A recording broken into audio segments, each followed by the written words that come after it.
music fades when all is stripped away. Good morning and welcome to another Thought for the Day. It's lovely to be with you. I was at a prayer meeting a fortnight or so ago in which someone said if the first lockdown was a sprint, this has become a marathon and we're getting very weary, and I think we'd all echo that in our hearts. I might even have said that on Thought for the Day before.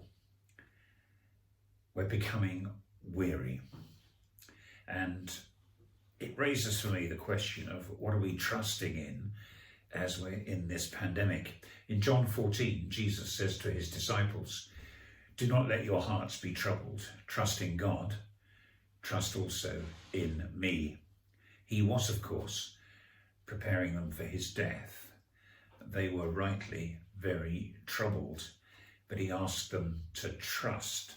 And Psalm 91 is very similar. Let me read the first 4 verses. "He who dwells in the shelter of the Most High will rest in the shadow of the Almighty. I will say of the Lord, He is my refuge and my fortress, my God, in whom I trust.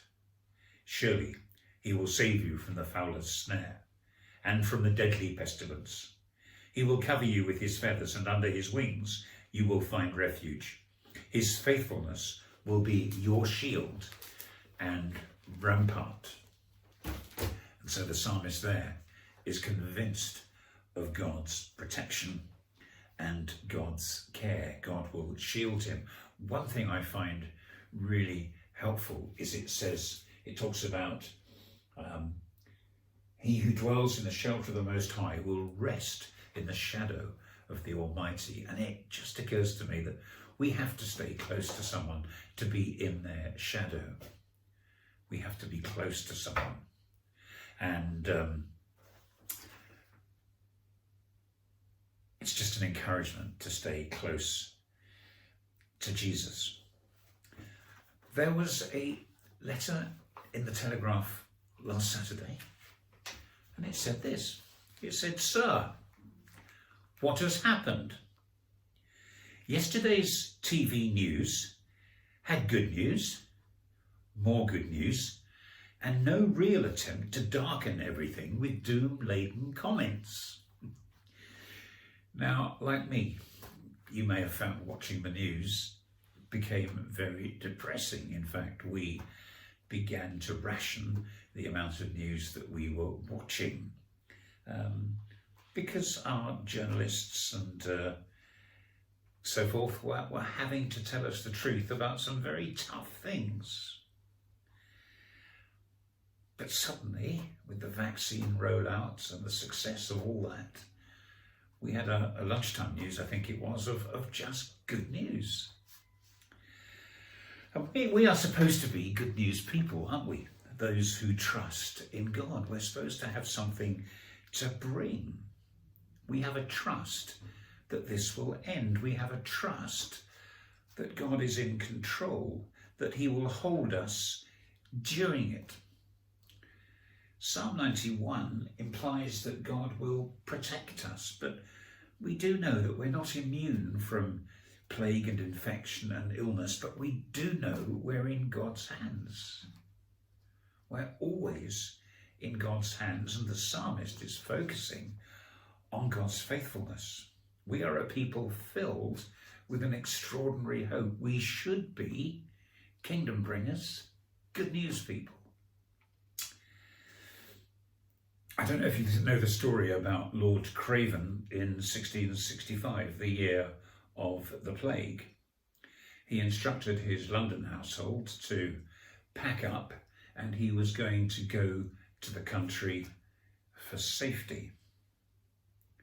As he was doing so, and they were loading the carts, Lord Craven heard one of his servants say this: "I suppose by my lord's quitting London to avoid the plague, that his God lives in the country and not in the town."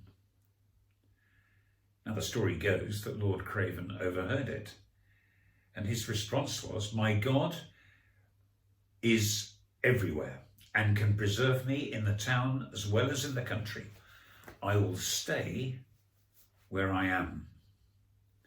I will stay where I am. And, you know, the truth is that God's put us all where we are in this pandemic. He's put you where you are with your neighbours and your street and your friends and your Zoom contacts or FaceTime contacts, however it is, your telephone contacts, however it is you're able to keep in touch with people.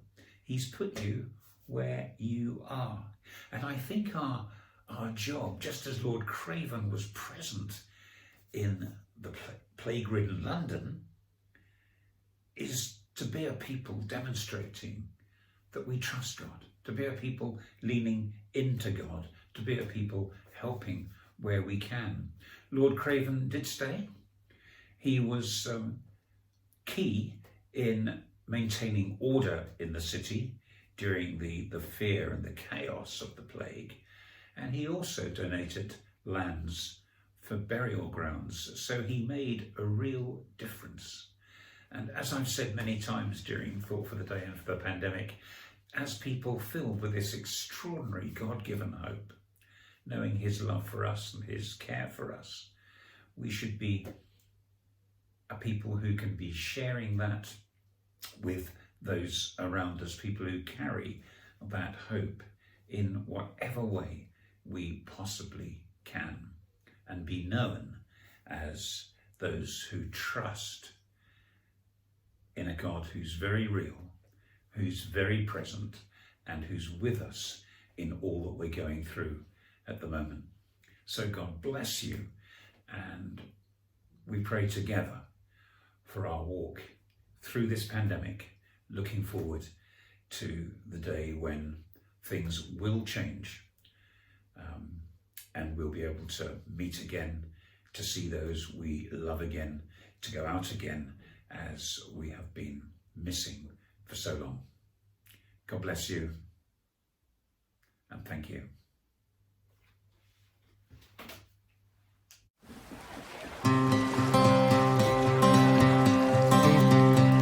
In my wrestling and in my doubts, in my failures, you won't walk out. Your great love will lead me through. You are the peace in my troubled sea. Whoa, you are the peace in my troubled sea. In the silence, you won't let go. In the questions, your truth will hold. Your great love will lead me through. You are the peace in my troubled sea. Whoa, you are the peace in my troubled sea. My lighthouse, shining in the darkness, I will follow you. Oh, my lighthouse, I will trust the promise. You will carry me safe to shore.